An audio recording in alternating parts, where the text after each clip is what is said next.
Muy buenas noches a todos los participantes. Bienvenidos al webinario La Nueva Ciencia Paraguaya en el marco de la edición 17ª de Ciencia Abierta. Yo soy Eduardo Quintana, periodista y director de Ciencia del Sur.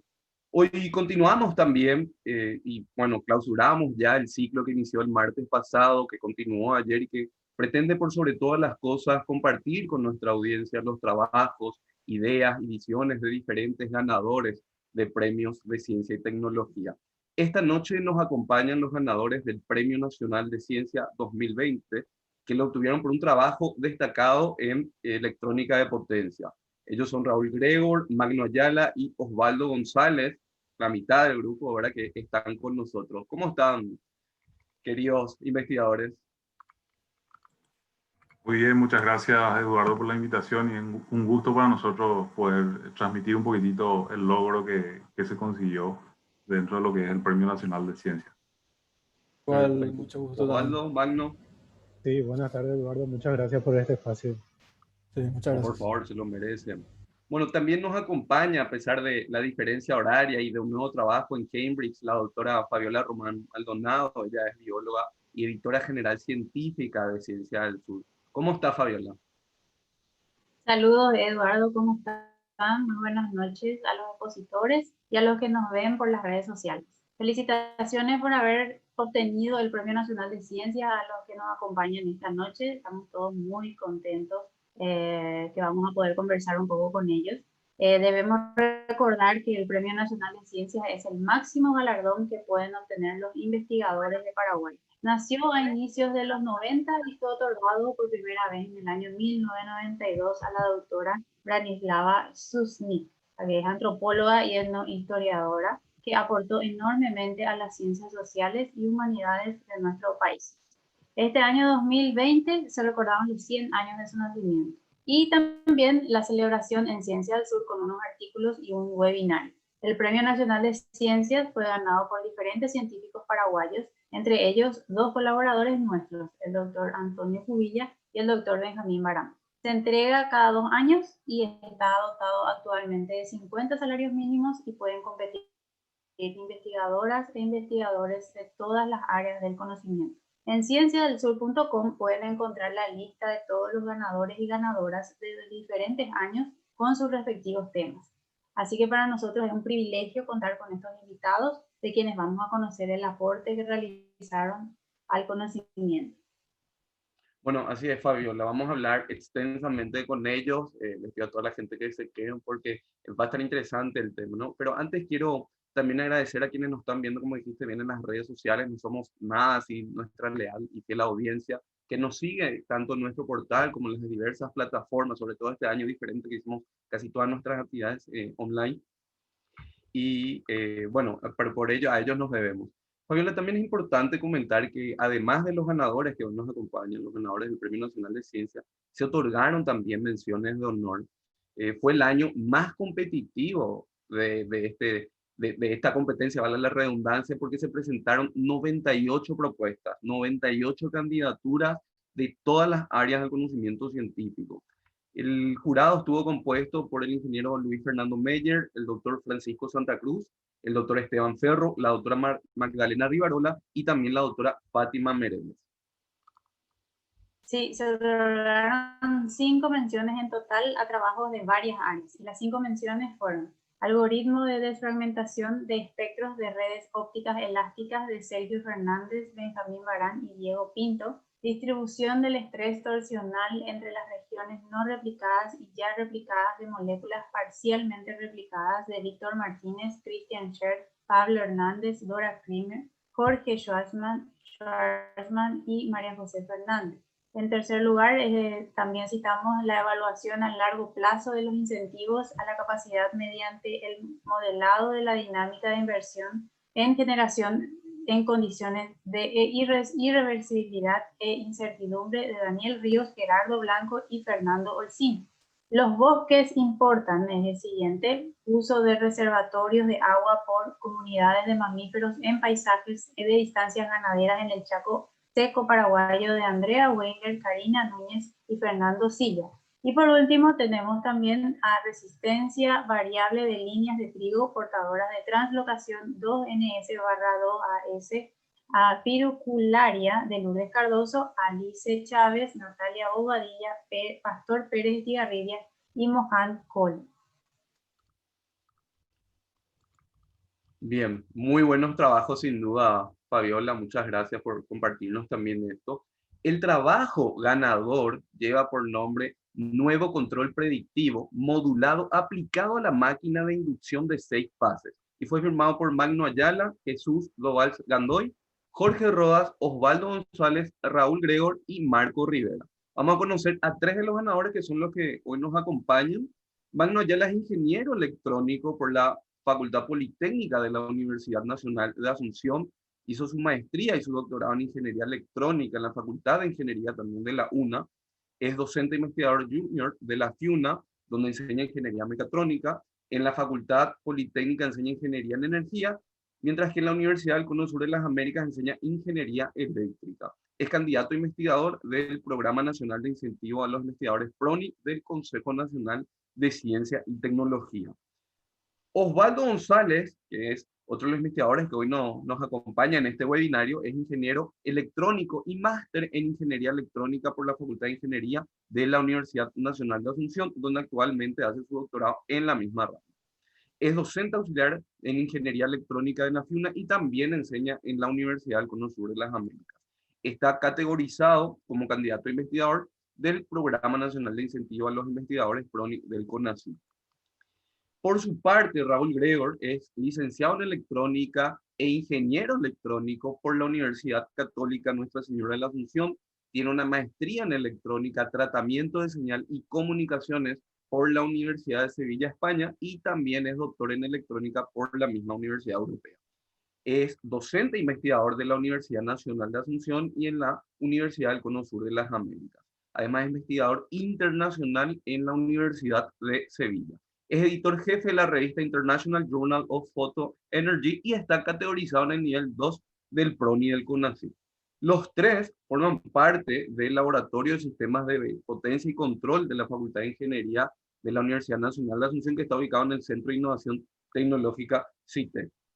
Antes de entrar a hablar del trabajo en sí, yo le quería preguntar a los investigadores ¿de qué trata específicamente la ingeniería electrónica? Porque es un área muy amplia.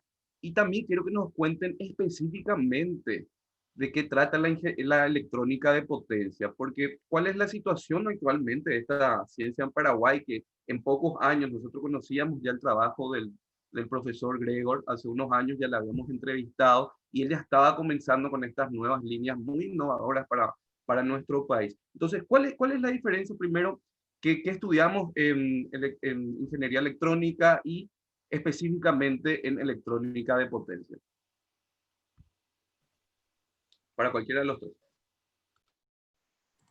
Yo creo que, así como bien lo mencionaste, Eduardo, la ingeniería electrónica realmente es una carrera y una denominación demasiado amplia, ¿verdad?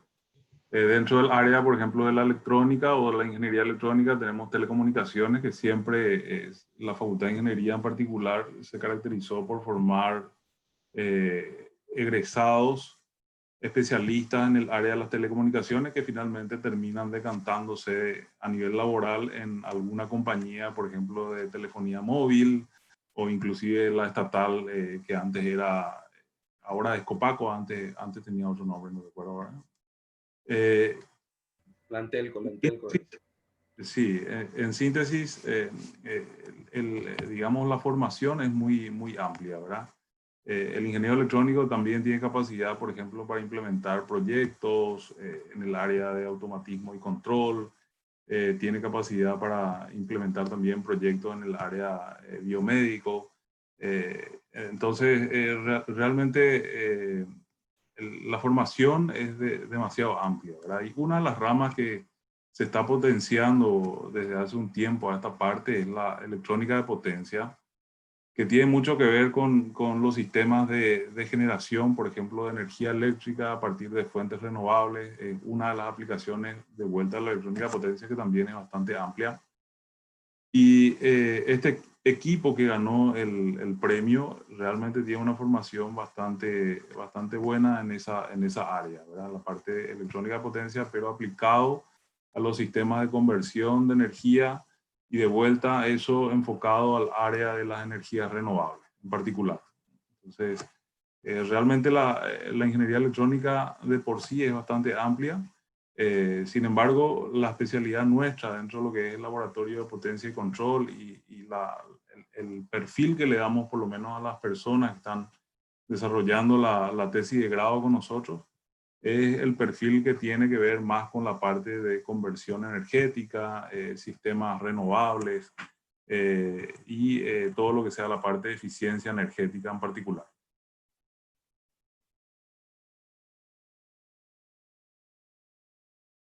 Sí, en la entrevista que habíamos publicado hace unas semanas en Ciencia del Sur, nos hablaron ustedes de las líneas de investigación que justamente tienen en el Laboratorio de Sistema de Potencia y Control. Nos dijeron ahí que se enfocan en el sector energético, como bien lo decía el profesor Raúl, y más específicamente en energías alternativas o renovables diferentes a la hidráulica, ¿verdad? Que es lo que más abunda en este país. En el CITE de Luque incluso ya tienen un aerogenerador y hasta paneles solares experimentales. En un país con varias represas y otras también que se proyectan para las próximas décadas, ¿cómo fue para que empezaran a investigar sobre energías alternativas?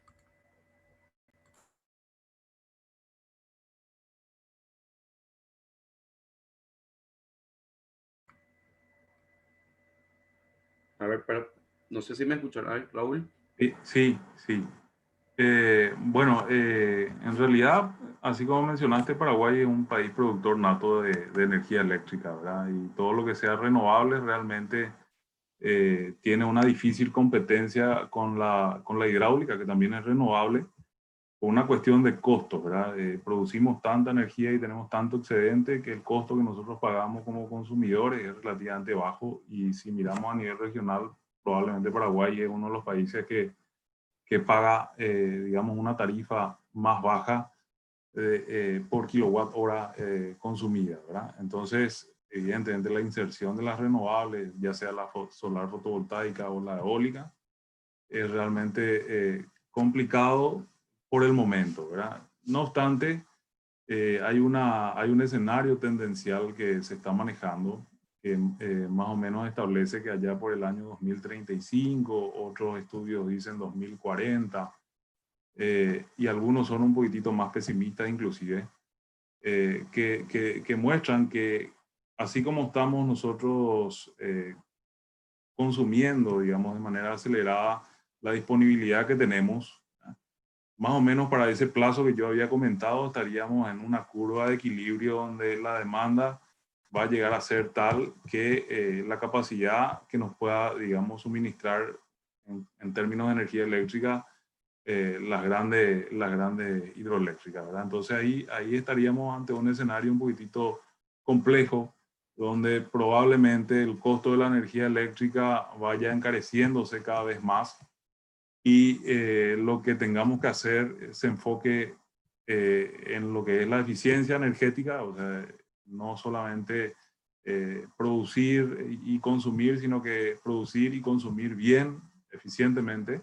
Pero por otro lado va a haber una necesidad de ampliar un poquitito la matriz energética actual, que se centra desde el punto de vista eléctrico solamente en la hidráulica.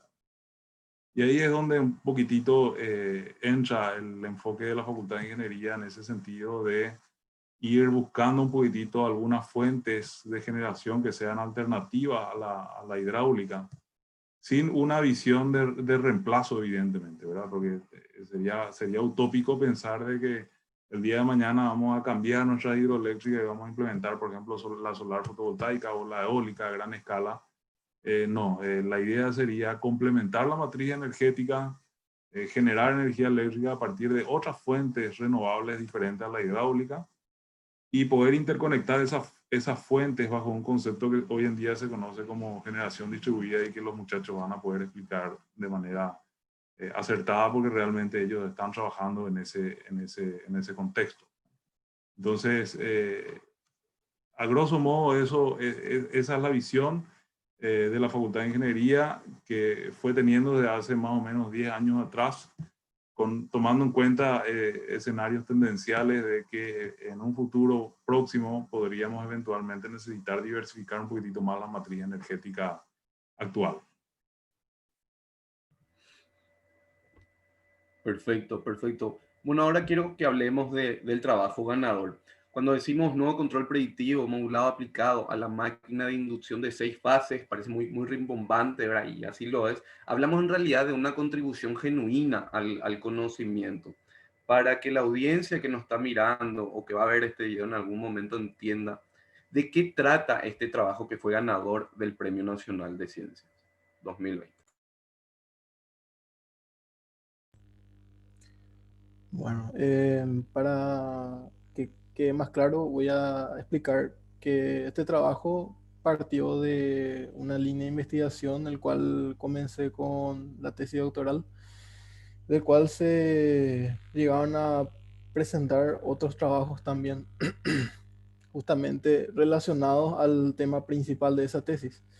Y la contribución en mi tesis particular fue de nuevos algoritmos de control que son del tipo no lineal y aplicados a nuestra área, que sería la electrónica de potencia, particularmente a lo que sería el control de motores multifásicos. Y bueno, este es uno de los aportes más importantes de esa tesis y consiste en una variante nueva del ya conocido control predictivo. Es una técnica que ya se encuentra en la literatura hace años, hace décadas. Básicamente migró a la electrónica de potencia hace aproximadamente 10 a 15 años. Antes de eso se utilizaba en otros procesos químicos particularmente, pero últimamente se fue diversificando aún más. Y cuando entramos en nuestra área tenemos algunas condiciones especiales, también limitaciones, como se puede ver. Y la versión del control predictivo que nosotros le llamamos control predictivo clásico, que sería básicamente la forma más básica que existe, obviamente ya adaptada a nuestra área, tiene algunas limitaciones especiales cuando trabajamos con los motores multifásicos. Y una de las limitaciones que nosotros notamos era que no podíamos operar a mayores velocidades, por ejemplo.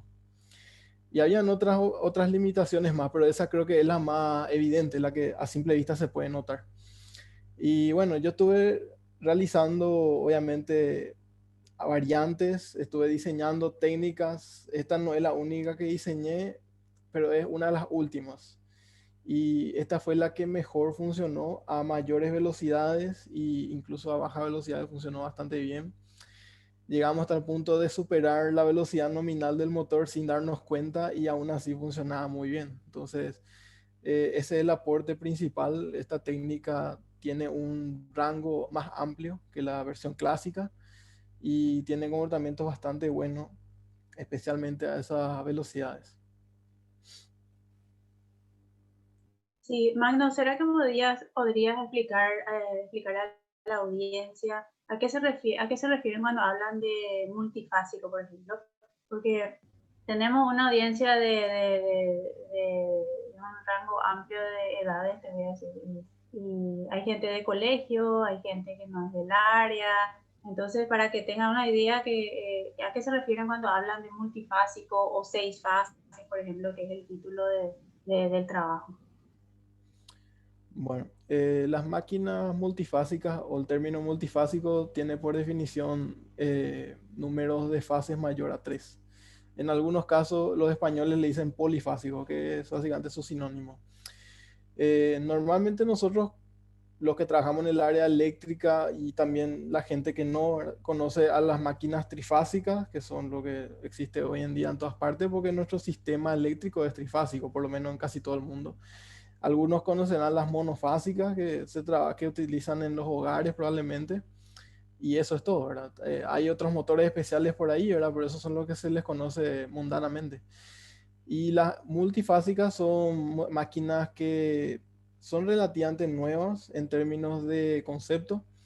Obviamente ya las ideas sí ya son más antiguas, ya incluso encontramos artículos y libros que hablaban ya de sistemas multifásicos ya en la década de los 60 me parece, y hay aplicaciones que ya se los utilizaba antes, que bueno, tengo entendido que todavía se los utiliza, que es especialmente cuando hablamos de sistemas de transmisión de alto voltaje DC, que es por ejemplo el sistema que utiliza Itaipú Lao Brasilero para transmitir su energía hasta San Pablo.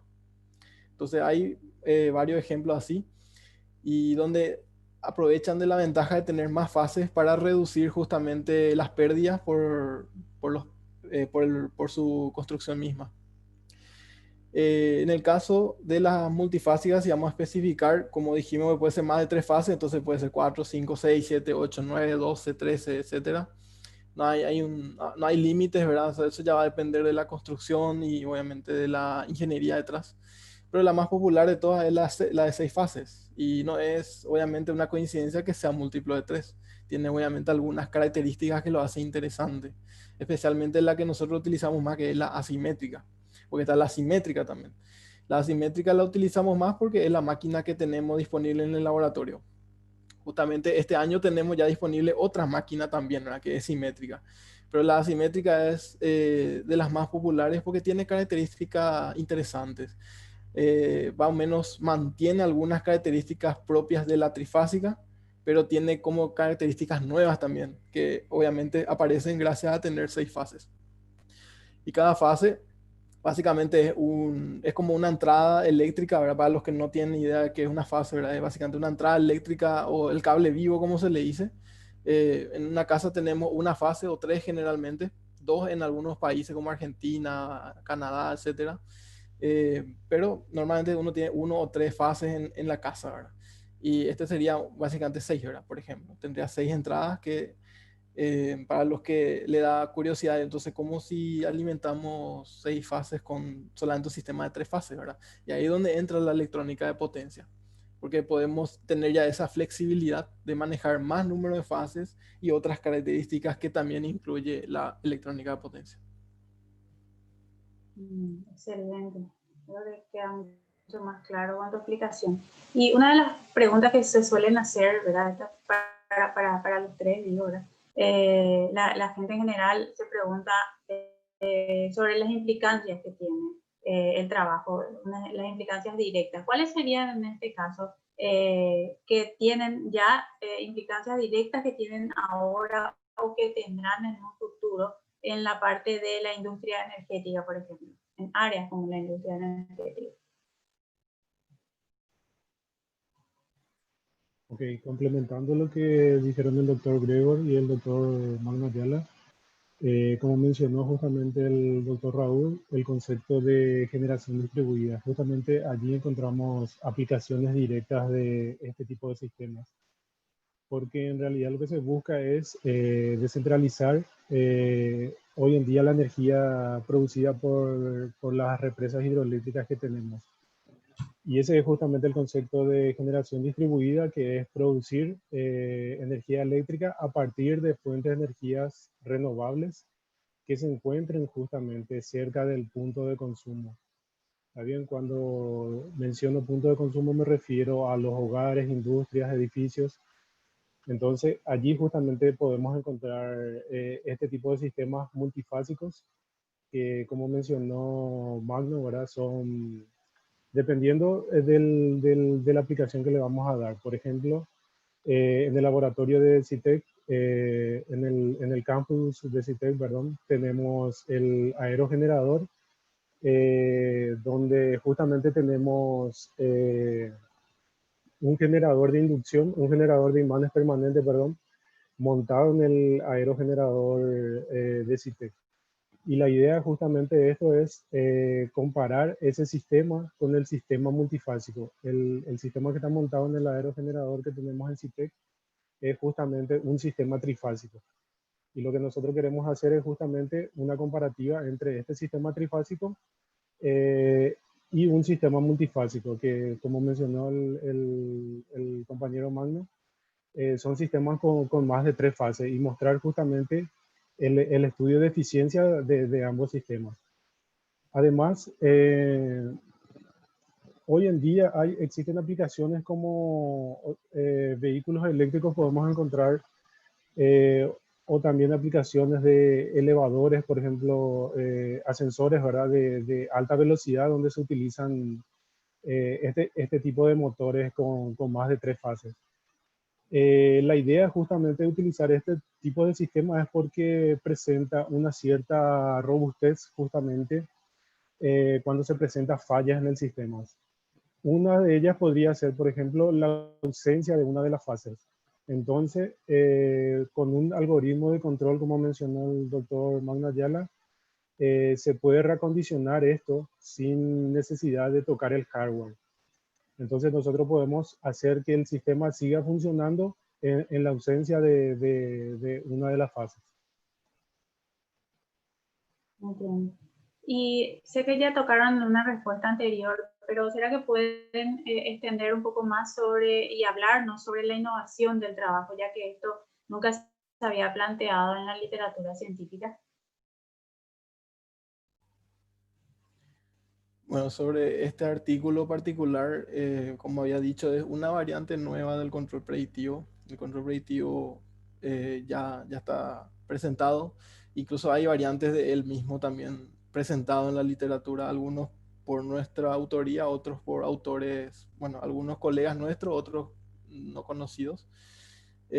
Particularmente el que publicamos este año, el que fue galardonado, tiene una técnica de modulación que nunca se utilizó, que, bueno, para entrar a lo técnico, pero la máquina que nosotros utilizamos con la electrónica de potencia que utilizamos tiene 64 posibles, vamos a decirle, puntos de operación o formas de alimentarle.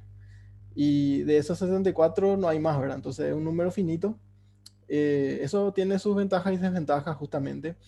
Ahora, si nosotros modulamos, ese número puede agrandarse, aparecen números que normalmente no aparecerían y hay muchas técnicas de modulación ya desarrolladas en la literatura. En nuestra máquina particular y la forma que lo armamos, no hay. Nosotros utilizamos para tener claro, ¿verdad? Esos 64 puntos de operación normalmente se los llama vectores de voltaje. Normalmente cuando se modula se utilizan solo dos vectores. Eso es lo más típico, es el más común. Eso es lo que ya hay artículos por todas partes de distintas formas de modular. En mi caso yo utilizo cuatro y son cuatro especiales. Son vectores grandes y vectores medianos se le dicen, que lo que hace es lograr sintetizar mayores valores de voltaje para que justamente en puntos de operaciones altos tenga un buen comportamiento. Y ese es el principal aporte que tiene el trabajo, ¿verdad? O sea, incluimos otro estudio de estabilidad que ya se incluyó en otro artículo, porque ya no alcanzó, ¿verdad? El artículo tiene 11 páginas de largo y el estudio de estabilidad ya lo pasamos a otro artículo de 8 páginas otra vez, que está ahora mismo en revisión, ¿verdad? Entonces, básicamente se dividió en dos el aporte. Y hablando un poco también sobre los artículos científicos, ¿verdad? En áreas de ustedes. Una de las cosas que habían citado en el artículo de Ciencia del Sur que fue publicado semanas atrás, habían hablado de lo competitivo que había sido este año, ¿verdad? El Premio Nacional de Ciencias. Y que el jurado había valorado, ¿verdad? La revista en donde publicaron su investigación. ¿Cuáles son esas revistas donde publicaron su trabajo y si pueden contarnos un poco sobre el proceso de publicación en el área de ustedes?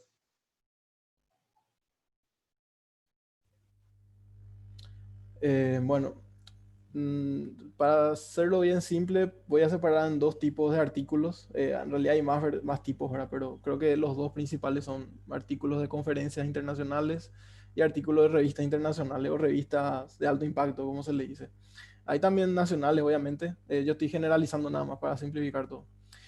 Normalmente apuntamos a los internacionales porque tienen mayor prestigio y en el caso de las conferencias nos permite generar oportunidades para interactuar con investigadores en nuestra área y justamente realizar trabajos en conjunto que ya lo llegamos a realizar.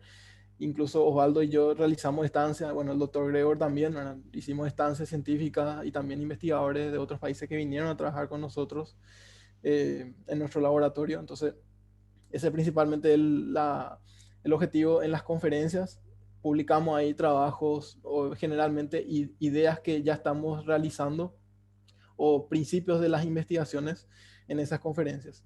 Luego vamos a las revistas, que sería ya como un trabajo ya más completo, donde ahí sí se evalúa ya la calidad de la investigación en sí.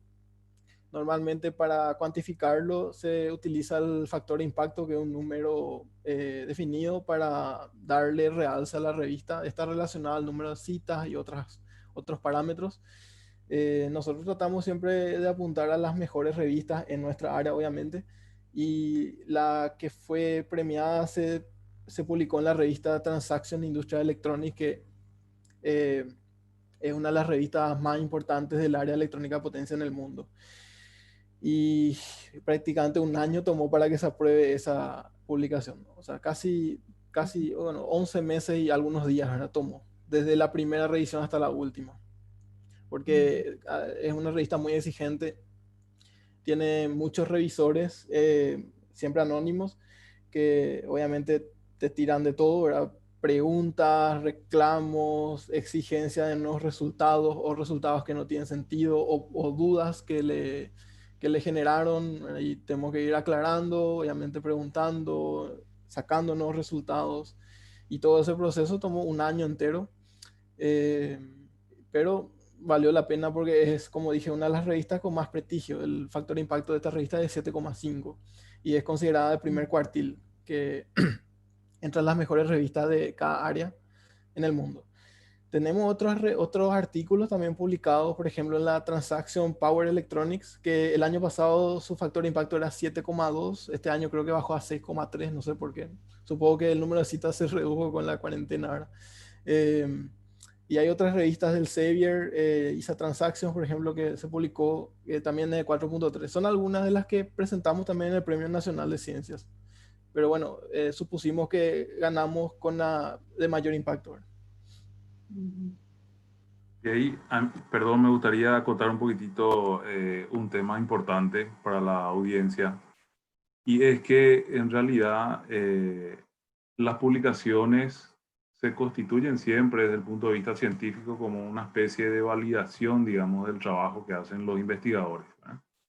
Y en ese sentido, la importancia, aparte de, digamos, vincularle al área científica paraguaya dentro de la comunidad científica internacional, que yo particularmente pienso y creo que todos los que estamos en este tema pensamos igual, es importante, ¿verdad? Lo que también importa es la validación, digamos, por pares internacionales de los trabajos que estamos haciendo nosotros aquí a nivel nacional, ¿verdad? Entonces, cuando uno somete una investigación o unos resultados para su publicación en revistas de alto factor de impacto, como lo que mencionaba Magno, por ejemplo, básicamente es revisado por pares y estrictamente, digamos, analizado en todo su contexto, al igual que lo están haciendo ahora con el caso de la vacuna, por ejemplo, ¿verdad? Los fabricantes tuvieron que publicar artículos científicos para que esos resultados puedan ser analizados y evaluados a fondo por pares en el área de la medicina, y finalmente se aprueba o no a través de un mecanismo, digamos, nacional del país que lo va a aprobar. Y en este caso ocurre lo mismo, ¿verdad? Desde el punto de vista de la ingeniería, lógicamente no estamos hablando de una vacuna, estamos hablando de otras cuestiones que tienen que ver con el área nuestra, pero también los artículos son revisados a fondo, son evaluados por pares internacionales y nosotros vamos recibiendo algunas sugerencias, algunas críticas, algunos pedidos de ampliación de información sobre algunos temas, porque el par que evaluó no está totalmente convencido de lo que estamos presentando es correcto. En fin, hay una serie de cuestiones intermedias entre el levantar el paper para su publicación y finalmente conseguir la aprobación, como mencionaba Magno y también como comentó Osvaldo en su momento. El proceso dura mucho tiempo, ¿verdad? Estamos hablando en este caso el paper que ganó el premio, si mal no recuerdo, creo que duró un proceso de 2 años entre que se envió por primera vez y se envió la versión final, ya con la incorporación de todas las sugerencias, de todos los revisores, etcétera, ¿verdad? Entonces, En ese orden de ideas, nomás quería acotar un poquitito lo que mencionaba Magno, que la importancia va por dos vías que son complementarias. Por un lado, insertar a Paraguay dentro de lo que es la comunidad científica internacional y que, digamos, los pares vean que Paraguay también está empezando a hacer ciencia, a hacer tecnología. Pero por otro lado, desde el punto de vista, digamos, más local del grupo que logra o intenta lograr una publicación, lo que tiene una validación de los resultados que está desarrollando, digamos, del proyecto o de la investigación que está llevando adelante. Gracias, eso quería complementar. Quería dejar un último comentario nada más, porque después de lo que comentó el doctor Grego me recordé algunas anécdotas justamente con Osvaldo y participamos en algunas conferencias internacionales años anteriores y casi siempre las reacciones eran que se encontraban con paraguayos, era como nosotros, y le llamaba la atención, pues ni siquiera sabía dónde existía. Nosotros siempre éramos los únicos paraguayos. Y no éramos, o sea, no éramos los únicos latinoamericanos, siempre habían brasileros, colombianos, argentinos, mexicanos, siempre encontrábamos gente de Latinoamérica, pero de Paraguay siempre éramos los únicos. Era para comentar nada más. Bueno, son pioneros, entonces eso es muy digno de destacar también, ¿verdad? Y justamente quería hablar sobre eso porque tanto Magno como Raúl estaban hablando del proceso, ¿verdad? De cómo se llega a la publicación, que puede tomar de 1 a 2 años, incluso, o sea, esto es un proceso lento, también es un proceso riguroso, ¿verdad? Porque estaban comentando acerca de los pedidos que le hacían los jueces, ¿verdad? Los pares que revisan estos trabajos, que en muchos casos los más rigurosos suelen ser extremadamente crueles, ¿verdad? Nos cuentan siempre casi todos los investigadores e investigadoras con quienes hablamos, sobre todo si se publican en revistas de alto impacto, o sea, en publicaciones que realmente son serias, que forman parte del primer cuartil, como ya lo decían también. Ahora, ¿cómo se llega? Yo quiero irme al origen de esto. ¿Cómo se llega a plantear o crear estas ideas o este conocimiento? Porque no es tarea sencilla. Estamos hablando de un aporte a la ciencia, no estamos hablando, sin demeritar, ¿verdad? No estamos hablando de una revisión bibliográfica nada más, no estamos hablando acerca de algo que ya está, sino que es aportar algo nuevo, crear conocimiento. ¿Cómo se llega a ese proceso? ¿Cómo uno realmente, la palabra no sería descubrir, ¿verdad? Pero estamos tan acostumbrados en ciencia, decía descubrir, hallar, encontrar. Pero ¿cómo sería, cómo llegaron ustedes a la idea de plantear este nuevo modelo que permite todo lo que nos contaron recién? ¿Cómo se llega a eso? Antes de la publicación, antes de que otros pares también revisen. Y bueno, voy a pecar de ser un poquito filosófico aquí, ¿verdad? Pero se llega fracasando, ¿verdad? Porque en realidad, particularmente este artículo, hay otros también que tuvimos inconvenientes. Osvaldo también cuando publicó su artículo también tuvo inconvenientes, pero recuerdo que este me tomó mucho tiempo encontrarle la vuelta, porque cuando empecé a probar las nuevas modulaciones, obviamente yo tuve una idea original, tenía mi teoría, dije, bueno, aquí tengo esto y tiene sentido, hablé con expertos en el área, ¿verdad? Mis profesores, mis tutores, algunos que están en España ahora, la, de la Universidad de Vigo, por ejemplo, y hablábamos y discutíamos y decía, bueno, esto está interesante, tal cosa, y entre la lluvia de ideas, bueno, salieron algunas cosas y después yo fui probando, no funcionó, volví a probar, no funcionó, volví a probar, no funcionó y habré intentado como 5 o 6 veces hasta que encontré una alternativa que sí funcionó.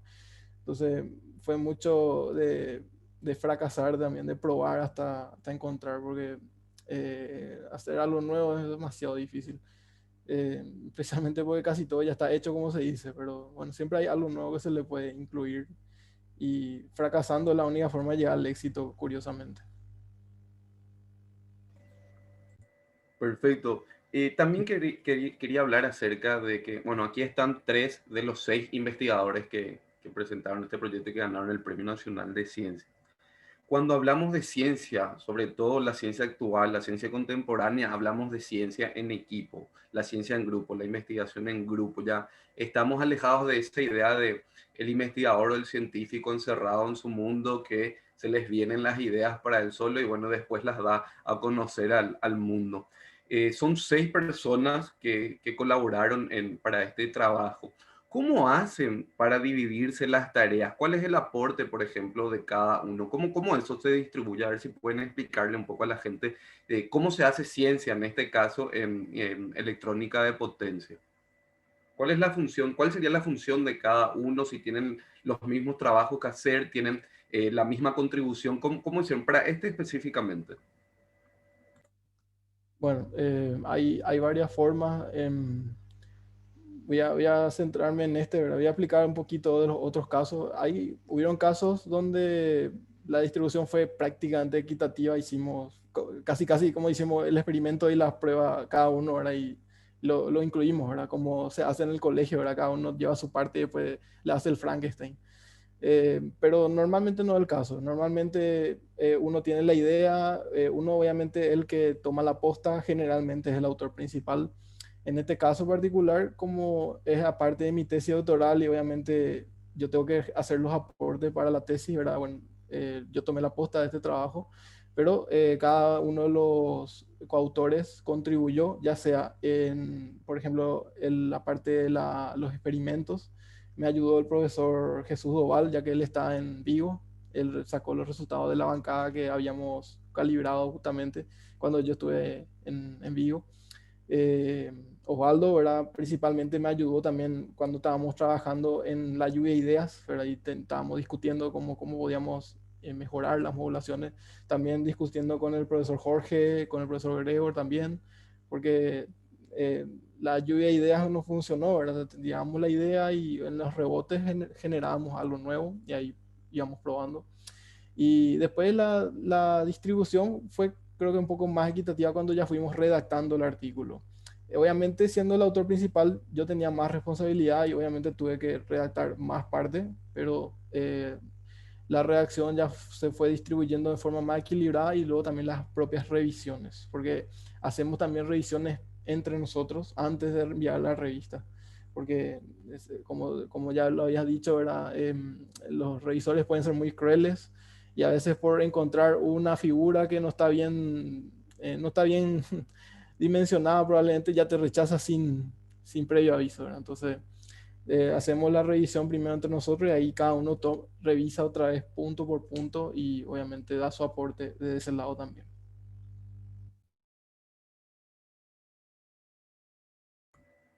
¿Y de qué manera, Osvaldo también, si nos puede ayudar con esto, de qué manera se aporta desde el trabajo que uno hace o acoplarse ya a, por ejemplo, el trabajo que estaba haciendo Magno, que estaba haciendo el profesor Raúl Gregor? ¿Cómo uno se une de repente para crear ciencia, crear conocimiento y hacer ciencia? Particularmente, por ejemplo, en este trabajo, ¿verdad?, que estuvimos realizando con los compañeros, a partir de una lluvia de ideas, ¿verdad?, como mencionó Magno, nosotros, por ejemplo, habíamos hecho una búsqueda exhaustiva, como se dice, ¿verdad?, de la revisión bibliográfica para realizar justamente un aporte al estado del arte del área en el cual estamos trabajando, ¿verdad? Y, por ejemplo, obviamente nosotros como investigadores estamos dispuestos a que otras personas puedan unirse justamente en el área en la cual estamos trabajando y compartir nuestros conocimientos en esa área, ¿verdad? De esa manera pueden unirse otras personas que quieran trabajar específicamente en la parte de electrónica de potencia, como fue el proceso, por ejemplo, de la maestría que realizamos ahora y también del doctorado. Los profesores, por su parte, nos brindaban, ¿verdad?, los conocimientos ya adquiridos, ¿verdad? Y de esa manera uno se siente incentivado para seguir investigando, justamente dependiendo en el área en el cual se encuentra, ¿verdad? Entonces, una de las motivaciones nuestras, por ejemplo, fue esa, ¿verdad? Los conocimientos tanto de profesores nacionales e internacionales que tuvimos durante el proceso de doctorado, y fue allí justamente que surgió esta propuesta, ¿verdad? Por ejemplo, habíamos visto que muchos artículos publicados también trataban de temas similares, pero la limitante justamente era cómo lograr que este tipo de sistemas funcionen a velocidades mayores, ¿verdad? Entonces, es allí donde justamente nosotros hemos aportado en este trabajo.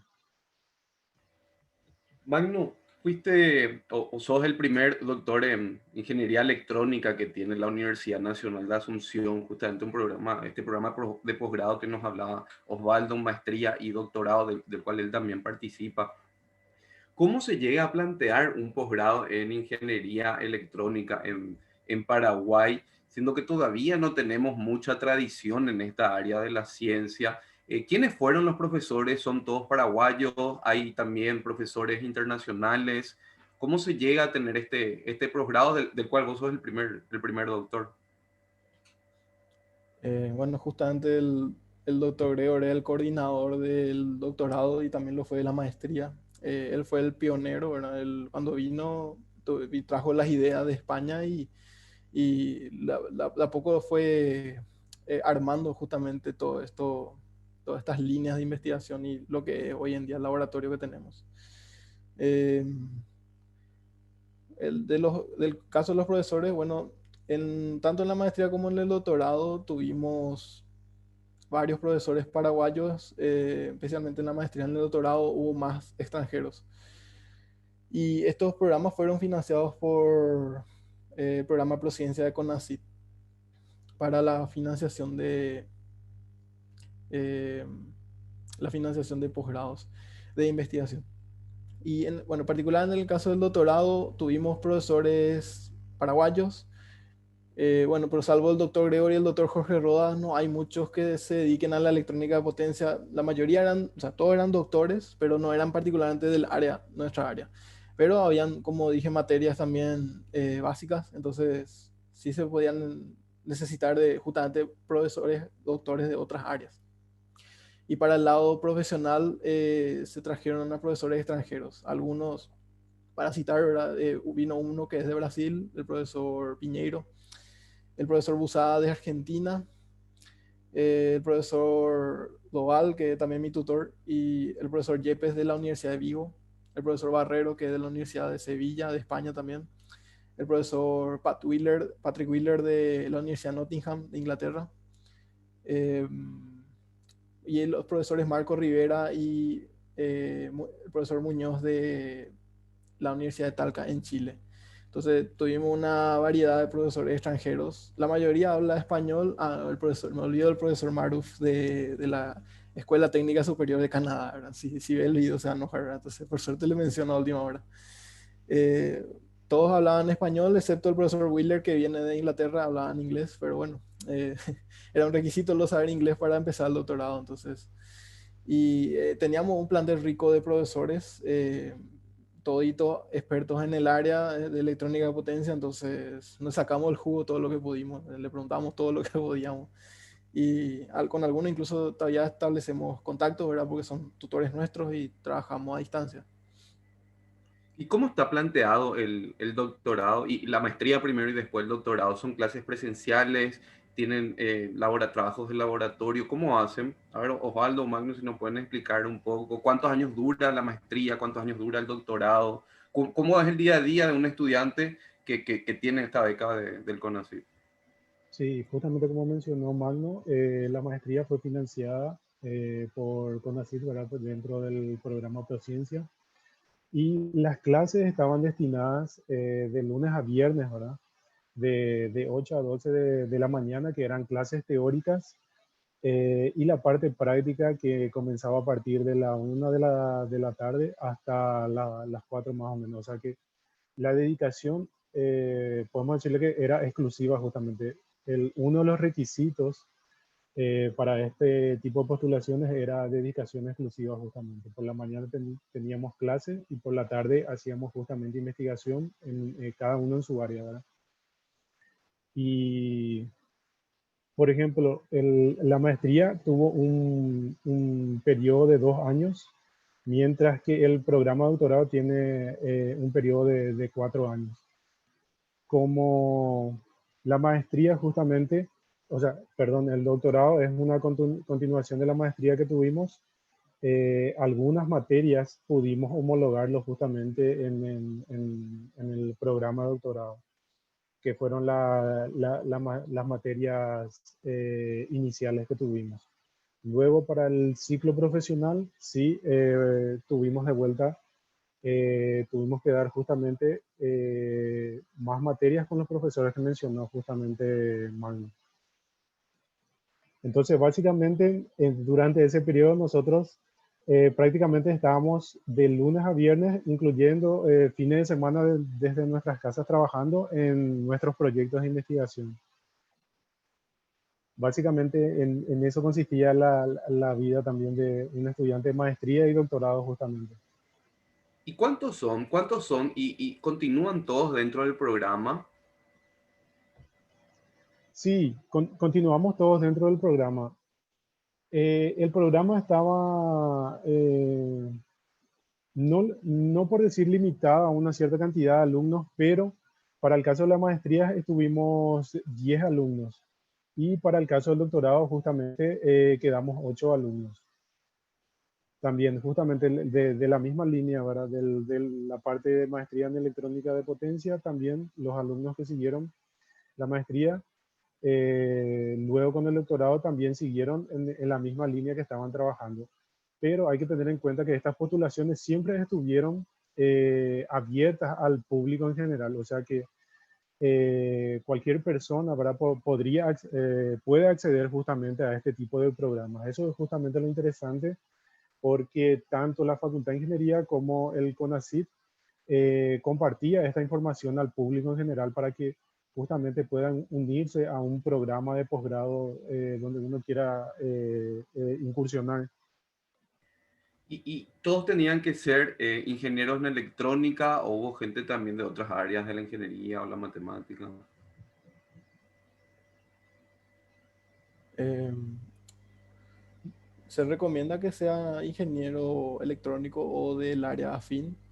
En la maestría hubieron otros candidatos de Politécnica también, creo que eran de ingeniería eléctrica, si mal no recuerdo. Pero al final desistieron. Creo que uno o dos se cambiaron a una maestría en Politécnica justamente al final, cuando eh, eso era cerca del 2015.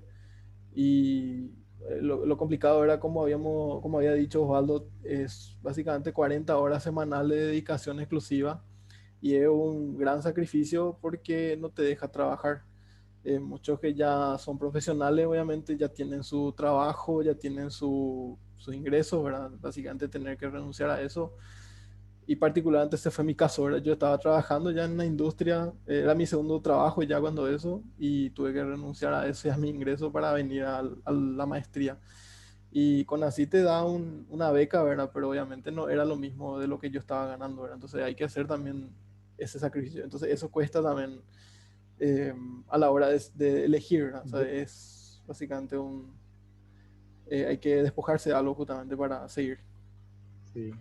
Bueno, Como importante, menciona importante Magno, lo que justo, mencionabas, Magno, porque bueno, mucha gente piensa que los descubrimientos, los hallazgos y los aportes al conocimiento son como una magia y que uno tiene una idea, un día la viene y al otro día la desarrolla y la publica, y no es así, se hacen sacrificios, se hacen muchos esfuerzos, de repente falta también un poco más de inversión, pero bueno, es digno destacar lo que están haciendo en la Facultad de Ingeniería, ¿verdad? Sin duda el apoyo que recibieron de la Universidad Nacional de Asunción y del Consejo Nacional de Ciencia y Tecnología es enorme y es fruto de las políticas de ciencia, tecnología e innovación de los últimos años, porque bueno, esto era casi impensable, seguro hace apenas 10 o 15 años todavía, como no había tanta infraestructura ni fondos, hoy sin embargo es una realidad.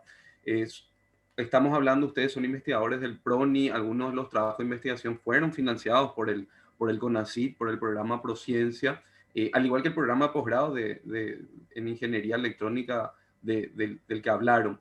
Si no había dinero público, iba a ser casi imposible que desarrollaran estos trabajos y específicamente este trabajo que llegó al Premio Nacional de Ciencia. Definitivamente iba a ser imposible porque, sí, así es. bueno, no solamente los profesores extranjeros no iban a venir porque ellos tienen obviamente su costo y como vienen de países, algunos de primer mundo, no no podemos competir. Traerlos obviamente es costoso y la infraestructura también. Cuando publicamos, habíamos mencionado lo de los trabajos de conferencias, para complementar un poquito eso. Bueno, primeramente los trabajos de conferencia también tienen su costo. El irse a publicar, a presentar allá, tiene el pasaje, los viáticos, todo tiene su costo también. Y a menos que sea un país cercano, ¿verdad?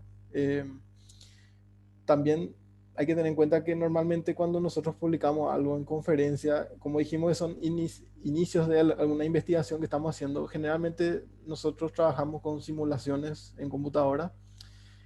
Ahí donde nosotros justamente probamos primero las ideas que nos tiramos o analizamos y diseñamos. Y eso generalmente publicamos en las conferencias con alguna que otra prueba experimental si nos da el tiempo. Y en la revista enviamos ya las validaciones reales con máquinas reales. Armar estas bancadas experimentales tiene su costo también, son caras. O sea, algunos equipos tuvimos que mandar traer de afuera porque acá no hay.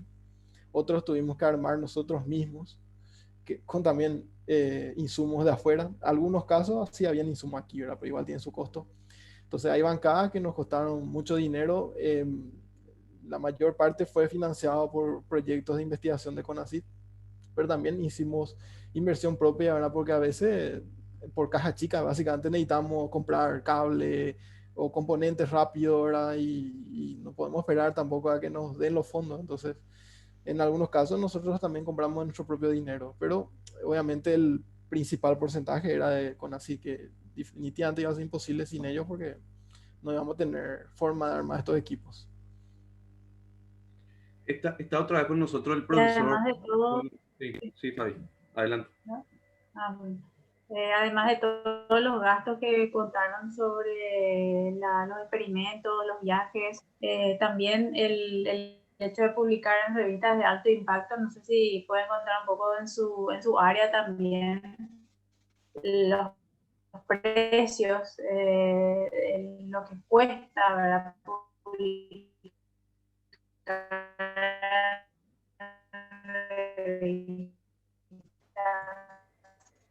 científicas y más si son de alto impacto, ¿verdad? Supongo que eso también tiene un costo en el área de ustedes. Pues yo digo en el área de ustedes por biología, ¿verdad? Cada revista tiene su costo y algunas son extremadamente cómo aumenta el precio en los gastos que envuelve la investigación científica. Sí, en nuestra área, no sé si en todas las áreas es igual, por eso voy a decir mi área, en nuestra área particularmente. Las revistas de mayor factor de impacto no tienen costo, pero si tienes exceso de páginas, te cobran por página excedida. El caso de la publicación premiada, nos cobraron $540 por 3 páginas excedidas, porque 8 páginas gratis, 11 ya son 180 por página. La revista de Power Electronics, que el año pasado era la segunda mejor revista del mundo, también era gratis, pero también te cobraba creo que era $160 por página extra, y como eran 10 páginas, nos cobraban $320. Pero las revistas Open Access, como la Energies que publicamos el año pasado, sí tiene un costo caro, creo que eran 2.700 francos suizos, que casi un poco más caro que el dólar, me parece que era. O sea, que cerca de 15 millones o algo así. Entonces, las revistas de Open Access sí son muy caras. Las revistas de alto impacto que no son Open Access, en la mayoría de los casos son gratis o tienen solo un costo pero bueno, $540 tampoco es poco dinero, ¿verdad? O sea, para nosotros es mucho dinero igual. Para los países de Estados Unidos o Europa puede ser que no, ¿verdad? Pero para nosotros sí, $540 igual es mucho dinero. Qué bueno que es diferente en cada área y es muy bueno escuchar cómo funciona también en las diferentes áreas, en este caso en el área de la ingeniería, ¿verdad? Y bueno, de nuevo en la misma línea, ¿verdad? Todavía tenemos varios obstáculos que tienen que ver con el mismo sistema educativo y científico de nuestro país, pero ¿consideran que mejoró mucho la investigación en el Paraguay y qué más se puede hacer desde la posición de ustedes que creen que se puede hacer más para ir mejorando, para seguir avanzando, digamos? Y bueno, como había dicho, creo que seguir con la misma línea de parte de CONACYT, de las autoridades del gobierno, seguir aportando, ¿verdad? Apoyando a las investigaciones financieras, de forma financiera justamente, porque como dijeron, todo tiene su costo, las publicaciones, sean de open access o no, casi siempre tienen su costo. Y bueno, hacer la propia investigación en sí, formar al investigador, tiene su costo también, no es nada gratis. Entonces, necesitamos el apoyo financiero que siga. Y de nuestra parte, de nuestra área, nosotros queremos fomentar y formar nuevos investigadores con justamente programas de maestrías y doctorados que vamos a estar lanzando eventualmente. Entonces, ese es nuestro aporte en esa área. Eh, bueno, nuestra área como de ingeniería más del lado eléctrico también, obviamente queremos hacer aportes que puedan ser útiles al país en esa área. Para eso necesitamos trabajar también con las entidades gubernamentales que trabajan con esta área particular. Nosotros podemos hacer investigación, pero debemos hacer trabajo en conjunto con ellos porque ellos son los que tienen la ejecución, ¿verdad? De las obras importantes. Y para tener así una idea clara, nosotros tenemos varias líneas. O sea, una es la de generación eólica y paneles solares que tenemos armados en el laboratorio. Tenemos también la parte de eficiencia energética, como mencionó el doctor, que trabajamos varios. Nosotros, Osvaldo y yo, trabajamos en el área de control de máquinas, pero también está la parte de interconexión de redes eléctricas, que es para justamente conectar sistemas eléctricos diferentes. Entonces, por ejemplo, la conexión entre Yacyretá y Itaipú podría ser posible con electrónica de potencia. Y ahí hay un amplio espectro de posibilidades, ¿verdad? Justamente.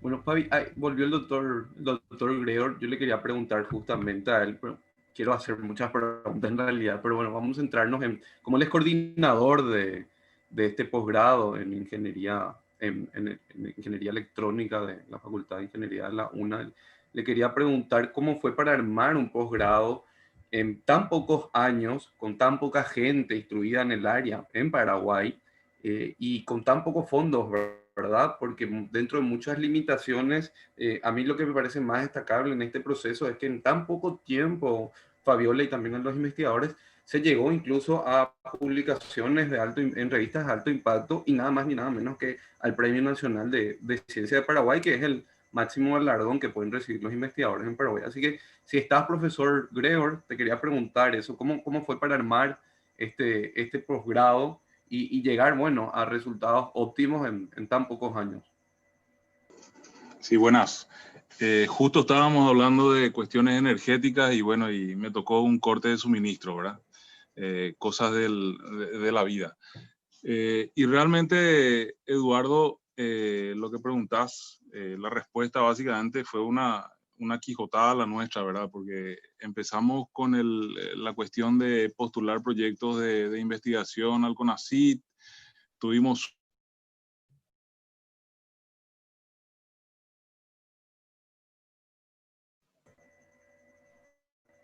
Ahí se cortó, parece. No te estamos escuchando, doctor.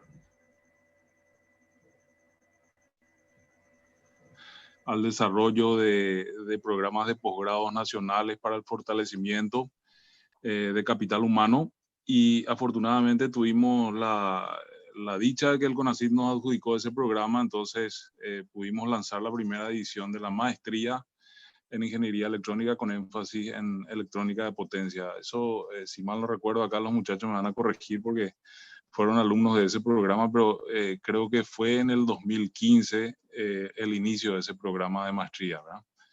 Que posteriormente culminó en el 2017 y justo cuando culminó el programa de maestría, el CONACYT volvió a lanzar una nueva convocatoria para fortalecimiento del programa de posgrado y nosotros lanzamos la propuesta del doctorado con la idea de que los egresados de ese programa de maestría puedan directamente insertarse al programa de doctorado.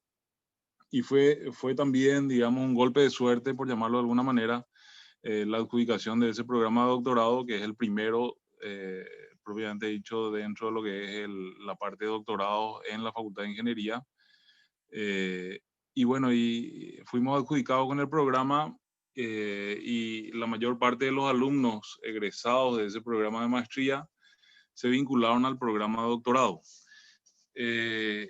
Finalmente, creo que del grupo completo de alumnos que ingresó al programa de doctorado, casi todos también fueron subvencionados por el CONACYT, o sea, tuvieron becas para, digamos, desarrollar el programa de doctorado a tiempo completo. También muchos de ellos tuvieron becas para desarrollar la maestría. Y eso en realidad a nosotros nos posibilitó ir fortaleciendo un equipo de trabajo que hoy en día realmente como jefe de ese laboratorio me siento orgulloso, ¿verdad? Acá de los muchachos porque hoy son capaces de ellos mismos generar ideas, implementar sus propias ideas, lograr publicaciones y básicamente avanzar un poquitito en lo que es la parte del desarrollo de la ciencia y la tecnología a nivel nacional.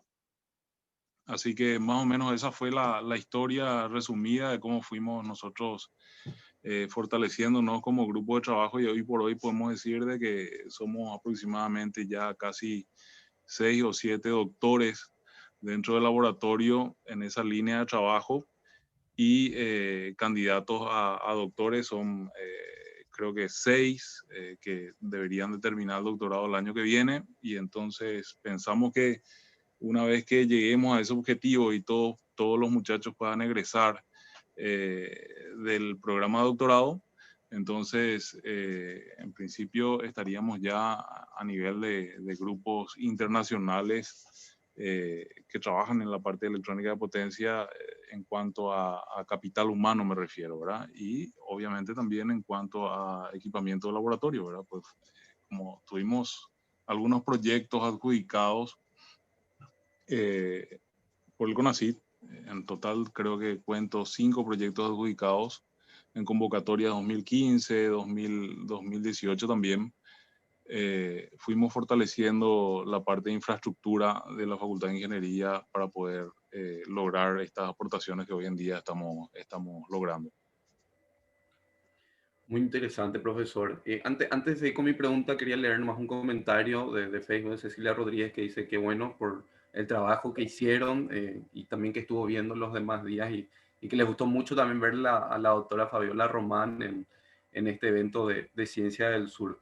Siguiendo con nuestro tema, me gustaría que alguno de los tres pudiera desarrollar un poco más las líneas de investigación, porque no estamos hablando de cuestiones teóricas netamente, sino que estamos hablando de políticas públicas, de políticas energéticas, donde la investigación puede reivindicarse, puede aportar y sobre todas las cosas asesorar, ¿verdad? Porque quieras o no, también todas estas investigaciones que están haciendo ustedes van a tener un impacto directo, ya sea en la industria, en la política energética, en la generación de energía, en la interconexión. Entonces, quería saber si pueden ahondar más sobre las líneas de investigación que tiene, sobre todo en la última que nos dijo Magno, que es la interconexión que pueden tener incluso las dos grandes hidroeléctricas que tiene Paraguay. ¿Cómo se están desarrollando las otras líneas de investigación dentro del laboratorio que tienen ahí en Luque?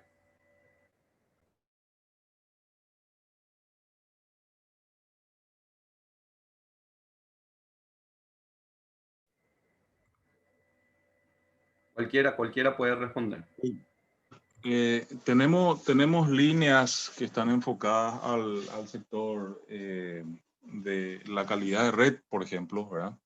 Que es un poco una línea diferente a la línea que comentó en un primer momento Magno y que también ahondó Osvaldo, que es la parte de los multifásicos enfocado a la parte de generación a partir de los sistemas multifásicos, ¿verdad?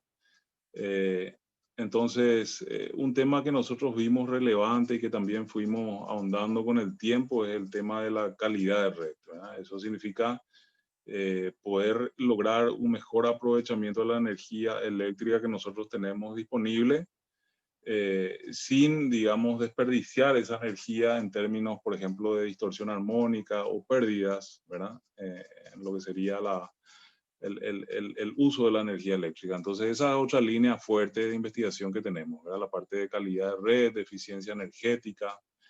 Después estamos entrando un poquitito dentro de lo que es la parte de control no lineal aplicado, por ejemplo, a vehículos aéreos no tripulados, y le estamos dando énfasis a ese tipo de proyectos al campo también energético, eléctrico, por ejemplo, ¿verdad?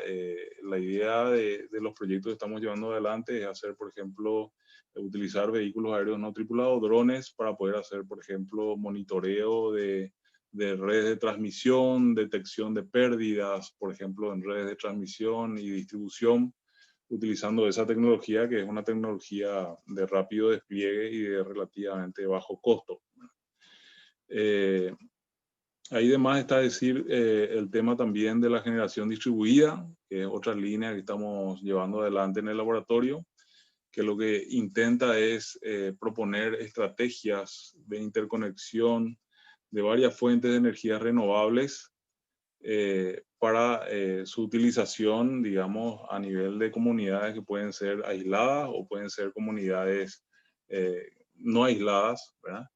Lo que se busca también en ese contexto, como decía Osvaldo al principio, es maximizar un poquitito la eficiencia de la energía en el proceso de transmisión. Ahí, por ejemplo, hay que ver de que, si bien es cierto, hoy producimos un montón de energía eléctrica y gran parte no somos capaces todavía hoy de utilizar,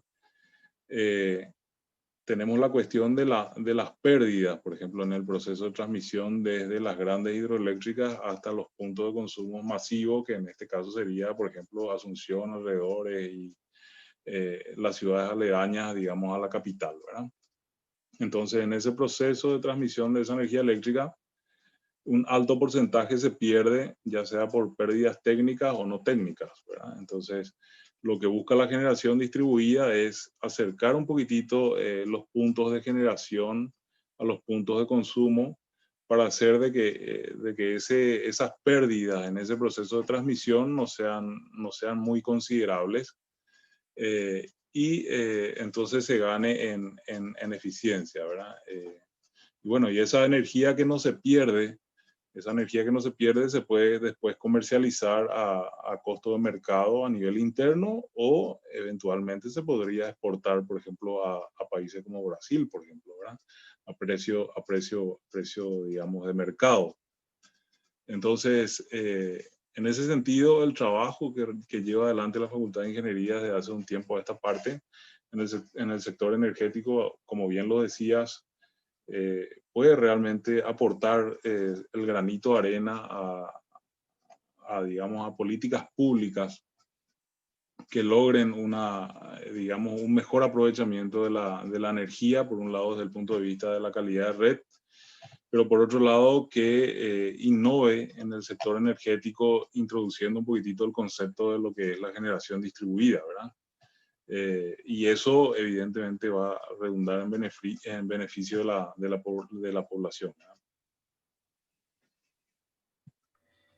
Sabemos que en materia energética somos un país muy desarrollado en ese ámbito. Sin embargo, sufrimos de cortes de suministro de electricidad, es lo que te pasó recién, profesor. Y es una de las cuestiones que más nos preocupa a los ciudadanos de este país, los cortes energéticos que hay, no solamente ya en el verano, sino prácticamente durante todo el año. Y es una de las principales quejas que tenemos también a los administradores de, de la cosa pública, al gobierno mismo. ¿Cómo podemos empezar a pensar aquí a mediano y largo plazos cuál va a ser el proceso, o perdón, cuáles tendrían que ser las políticas energéticas para Paraguay en los próximos años, teniendo en cuenta todo lo que nos están diciendo acerca de la eficiencia energética, de esta distribución energética también que tiene con la interacción y la interconexión que plantean? ¿Cómo se puede plantear para un futuro en el Paraguay, desde la ciencia, ¿verdad? Desde el aporte del conocimiento, desde la academia, para las próximas políticas energéticas? Si quieren opinar, pueden hacerlo libremente, ¿verdad? ¿Qué se puede hacer? ¿Qué se puede hacer? Hay mucho que hacer, sabemos, pero ¿qué se puede hacer desde la academia, por ejemplo? Porque es algo que preocupa a la población actualmente. Yo creo que la academia tiene que tener un rol principal, preponderante en este tema de, por ejemplo, de lo que sería el tratado, el anexo C que se tiene que realizar a nivel de Itaipú. Y hay que empezar desde ahí, ¿verdad? Yo creo que esa negociación tiene que ser tratada por especialistas y tiene que ser acompañada en todo momento por la academia, ¿verdad? Yo creo que hay grupos de investigación dentro de la academia que estudian cuestiones que tienen que ver con, por ejemplo, escenarios tendenciales, costos, etcétera. La Politécnica es una facultad que está, digamos, bastante desarrollada en ese sentido. Nosotros, si bien tenemos experiencia en la parte más técnica, digamos, de implementación de los sistemas renovables, de la generación distribuida, estamos un poquitito más enfocados a la parte más técnica, digamos, ¿verdad? Pero yo creo que a nivel académico hay que adentrarse en estas cuestiones del estudio del anexo C y se podría eventualmente proponer cuestiones de interés nacional desde un enfoque científico, digamos, ¿verdad? Desde un enfoque más académico, ¿verdad? Y ver hasta qué punto eso puede impactar, digamos, a nivel de interés nacional, ¿verdad? Yo creo que eso es fundamental. Nosotros tenemos que estar insertos en ese tratado.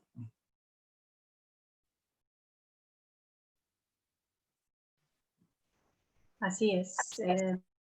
Muy interesante todo lo que nos estaba contando los doctores, el doctor Raúl, los que participaron en la investigación y con toda la información que nos han dado, especialmente desde su área, podemos darnos cuenta que en realidad es muy difícil hacer ciencia en Paraguay, a pesar de que ha avanzado bastante en los últimos años. Hay muchas oportunidades que se están tomando y hacer aportes cuesta mucho, así como montar un laboratorio, montar una posgraduación, acompañar a los estudiantes de posgrado a hacer sus investigaciones. Es importante salir, tener contacto con los colaboradores internacionales. Digamos, en la opinión de ustedes, ¿qué características ven que deben tener los docentes investigadores del Paraguay para crear conocimiento? Por ejemplo, la UNA que necesita tener líneas de investigación, que los docentes se involucren más en investigación. ¿Y qué características creen que deberían perseguir los docentes? Realmente de la UNA y de otras universidades también, ¿verdad? Que es importante.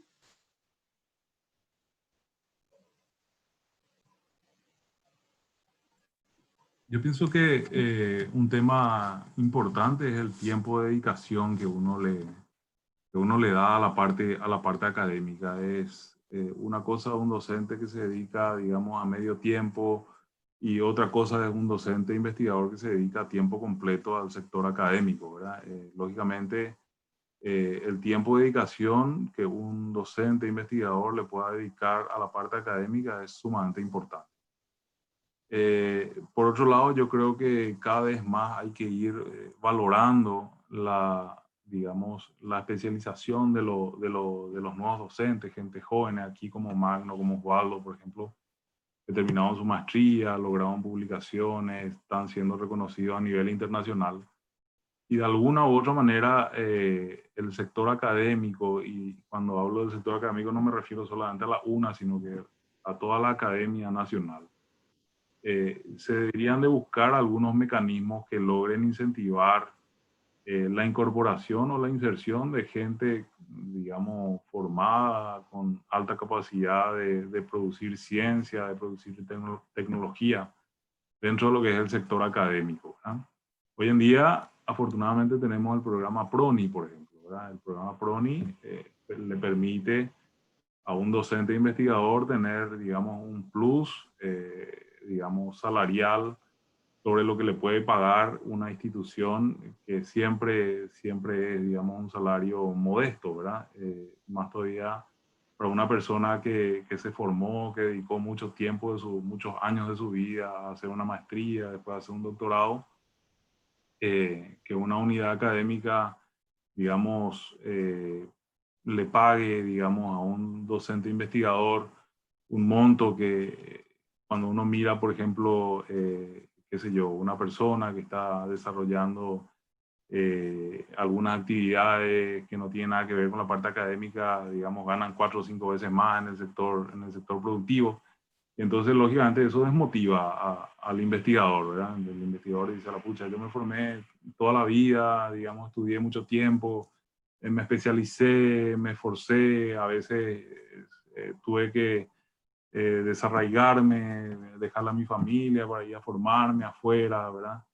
Y entonces hoy vengo, me incorporo a la parte académica y bueno, y el beneficio económico que tengo no redunda en beneficio del esfuerzo y el sacrificio que yo hice. Esa es la percepción que tiene el investigador que viene afuera y se intenta insertar al sector académico. Entonces, el programa PRONI en ese contexto yo creo que ayudó bastante a que digamos, esa percepción cambie un poquitito, ¿verdad? Entonces, la gente que viene afuera de repente se inserta al Programa Nacional de Incentivo a Investigadores, con ese incentivo puede complementar su salario, empieza a vincularse a medio tiempo a una unidad académica, después va tomando actividades de docencia y entonces va complementando su salario de vuelta, hasta que llega a un punto donde en principio el investigador puede realmente desarrollarse como persona, ¿verdad? Desde el punto de vista laboral, y entonces le interesa quedarse dentro del sector académico. Y eso yo creo que hay que todavía fortalecer a nivel nacional, para evitar que gente, por ejemplo, de la capacidad de Magno, de Osvaldo, eh, tiendan más a vincularse al sector productivo que al sector académico, porque desde el punto de vista académico eso es una pérdida, ¿verdad? Sí. Y cada vez que pasa el tiempo, digamos, la ciencia de Paraguay está tomando más notoriedad, ¿verdad? Se ve los trabajos, se ve los profesionales que regresan, por supuesto Becal ayudó en gran parte, están siempre ya en noticia los investigadores, los jóvenes investigadores y las investigaciones que van haciendo. ¿Qué les recomiendan ustedes a las personas, a los jóvenes que están queriendo involucrarse, están queriendo comenzar una carrera de investigador, por ejemplo, o comenzar una carrera de iniciación en la investigación?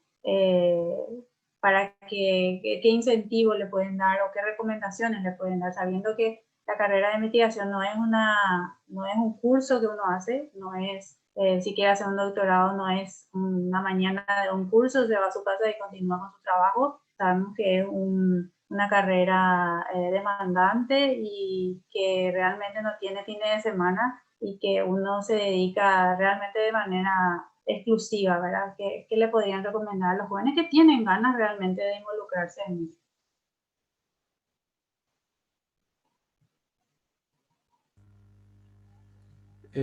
Bueno, de mi parte, lo que les puedo recomendar a los que ya se están capacitando, dependiendo de qué áreas se encuentren, pueden acercarse ya a los grupos de investigación ya formados en las distintas unidades académicas, ya sea de la UNA o de las universidades privadas, porque ciertamente ya hay varios grupos formados que están ya haciendo investigación. Entonces puede ser que haya en algunos casos eh, áreas que puedan complementarse o que puedan justamente ellos aportar, y en equipo, en grupo, siempre la unión hace la fuerza, ¿verdad? Siempre van a encontrar mayor facilidad para sobresalir. Y los que no, bueno, el doctor Gregor ya explicó, ¿verdad? Hasta que se cortó un poquito la comunicación, un trabajo arduo, especialmente si uno es pionero, tiene que empezar de cero, prácticamente solo, sin ayuda, entonces es un trabajo muy difícil.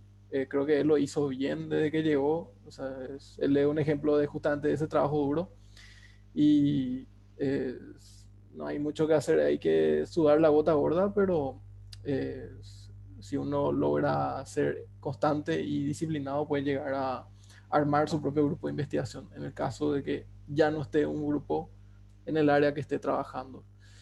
Y nada, la motivación que les puedo dar es que es un área rica de satisfacción personal. Normalmente tenemos un buen grupo laboral.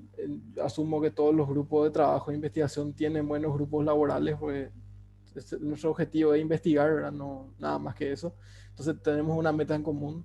Casi siempre nos ayudamos entre nosotros y tenemos muchas oportunidades, especialmente para los que manejan distintos idiomas, de conocer el mundo, ¿verdad? Porque en conferencias internacionales yo conocí a muchas personas de distintos países, distintas religiones, y bueno, es una experiencia muy rica, eh, es valiosa, ¿verdad? No, creo que no hay nada como conocer a otras personas de otros lugares, ¿verdad? Y saber de su realidad también. Es como que uno pisa tierra en ese momento. Y nada, también de paso felicitarle a los ganadores de las Olimpiadas Matemáticas, justamente la Olimpiada Iberoamericana.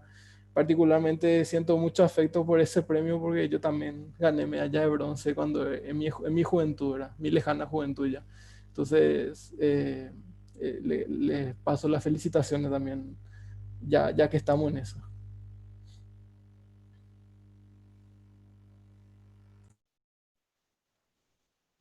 Bueno, le agradecemos muchísimo por todas sus respuestas y que hayan participado también en este webinario. Realmente nos han contado muchísimas cosas interesantes del área de ustedes, entre telones, digamos, de su investigación, que sabemos que la parte del premio es sí gratificante, pero eso sabemos que ha llevado mucho esfuerzo, mucho trabajo, muchas horas sin dormir, y tal vez muchas preocupaciones a lo largo de un trabajo de doctorado. Sabemos que no es nada fácil, pero ustedes lo han conseguido y han conseguido un premio muy importante en el país, y estamos seguros que el público también les llegó, y que vamos a seguir compartiendo el video que va a quedar en Facebook, en YouTube, para que más personas puedan acceder al video y puedan escuchar también todo lo que nos han contado esta noche a nosotros y a los que estaban atendiendo el webinario.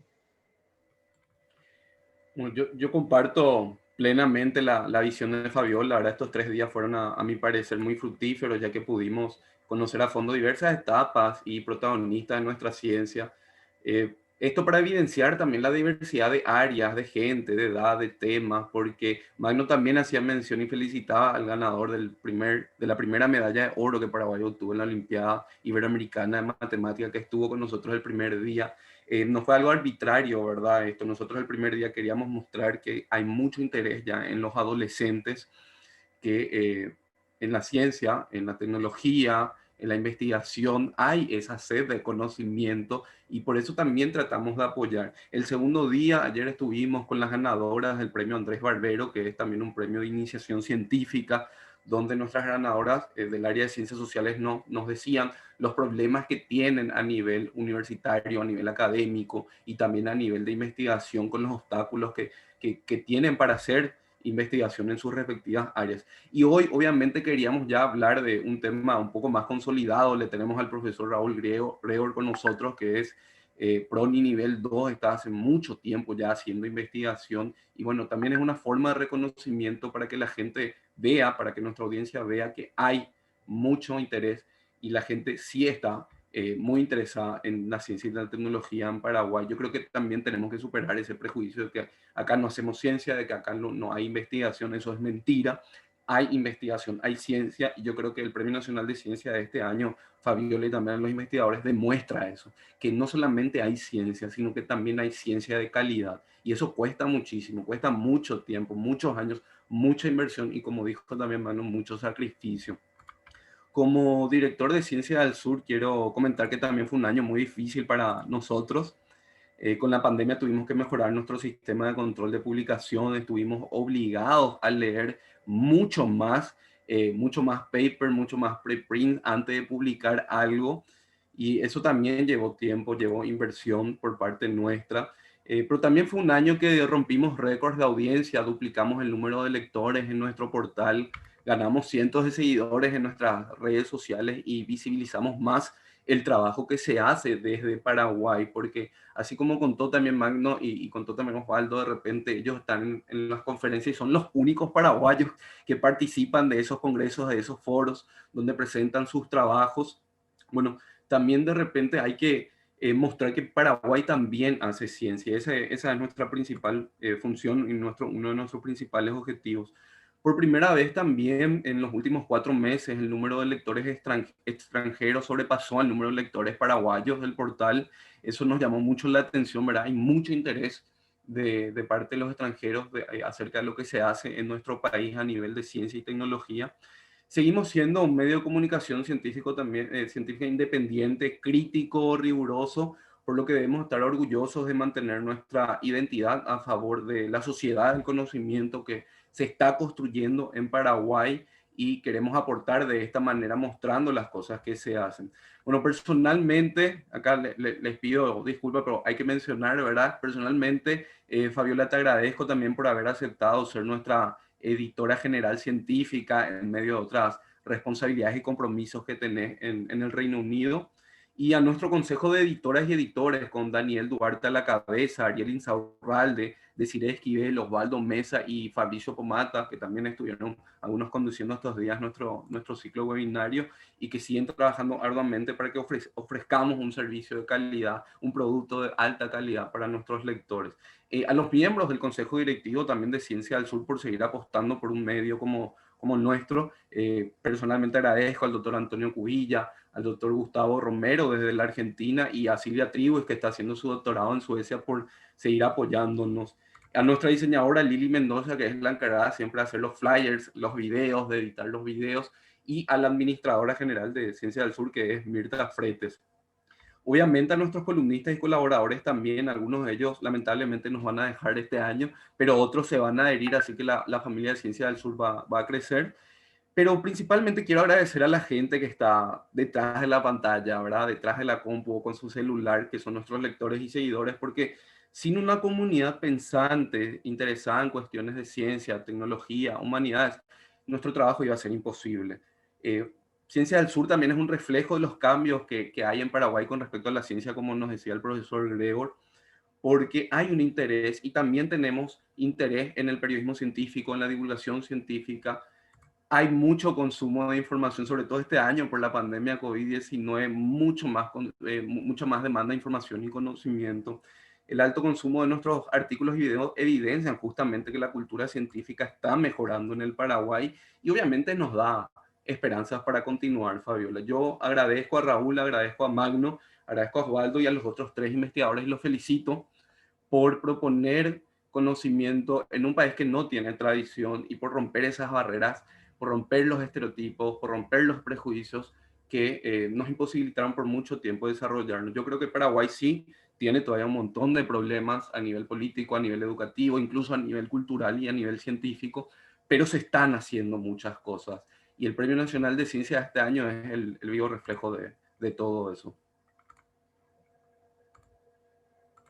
Gracias, Eduardo. Gracias, Fabiola, por la invitación. Realmente, como decíamos nosotros off the record, ¿verdad? Es muy difícil que estas cuestiones de ciencia, tecnología, innovación se publiquen, digamos, por los medios de prensa, ¿verdad? Y eso nosotros lo vimos hace unos días, ¿verdad? El único medio de prensa que se hizo eco del premio, digamos, un poquitito, fue uno de los diarios, menciono yo aquí Última Hora, ¿verdad?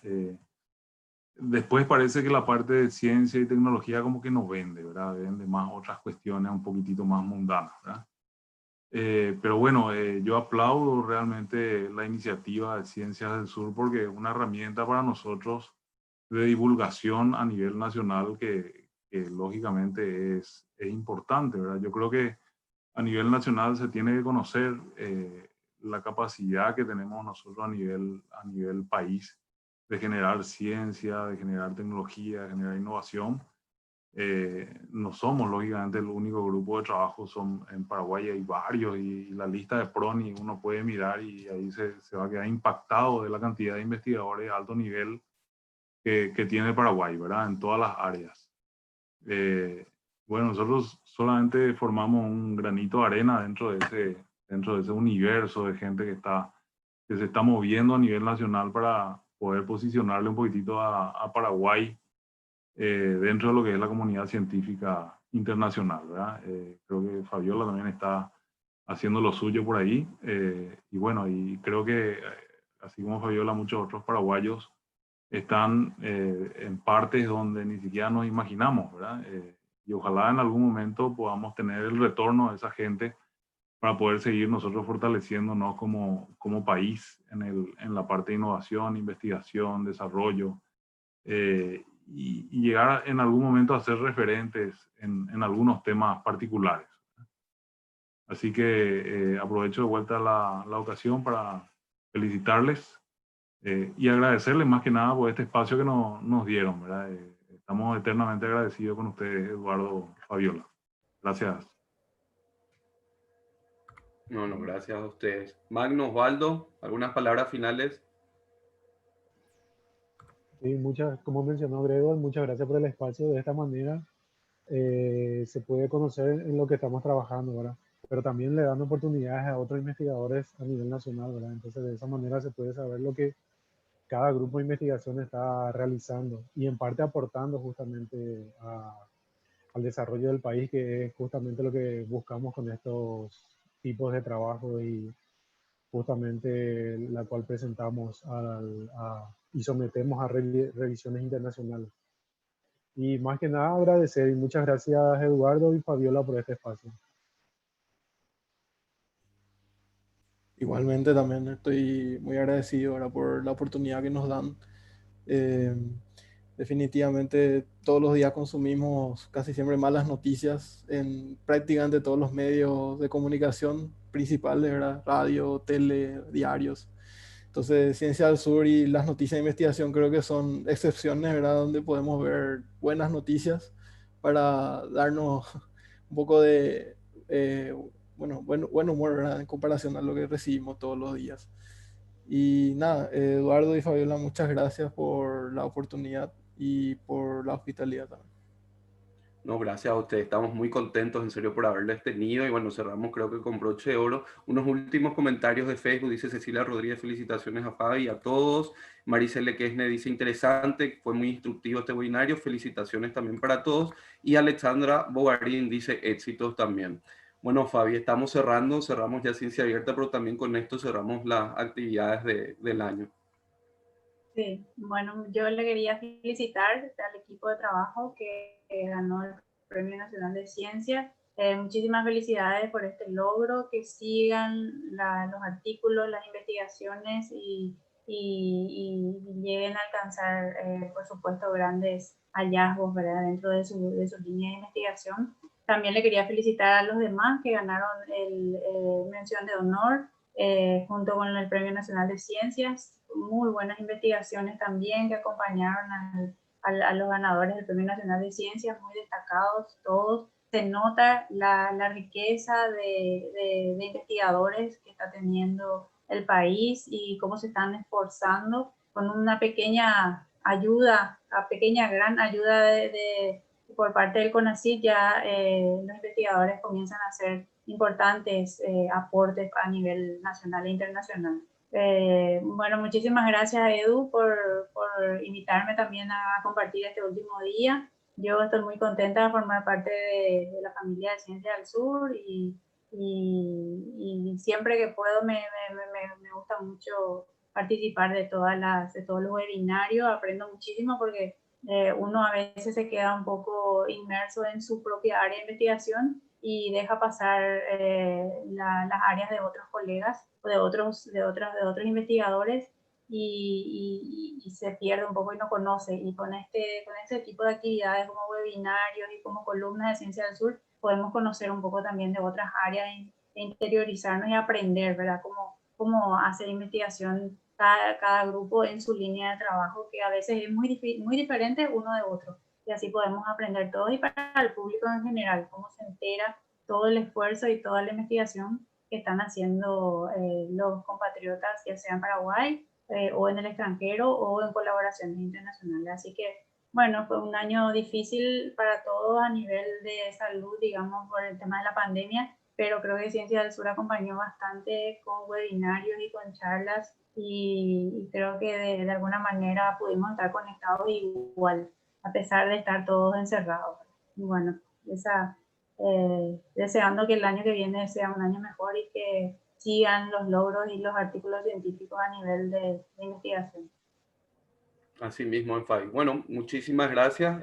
Nos vamos a tener sobre muchas más actividades. Ya estamos planificando con Fabiola, con el grupo de editores y con el consejo directivo también las actividades a partir de este verano que viene. Y bueno, esperamos un Paraguay más justo, mucho más equitativo, más libre y más científico para el 2021. Muchísimas gracias por ayudarnos a entrar a sus casas, a sus colegios, a sus universidades y por sobre todas las cosas mostrar que otro Paraguay también es posible, en este caso con la ciencia y tecnología. Buenas noches para todos. Chao. Buenas noches.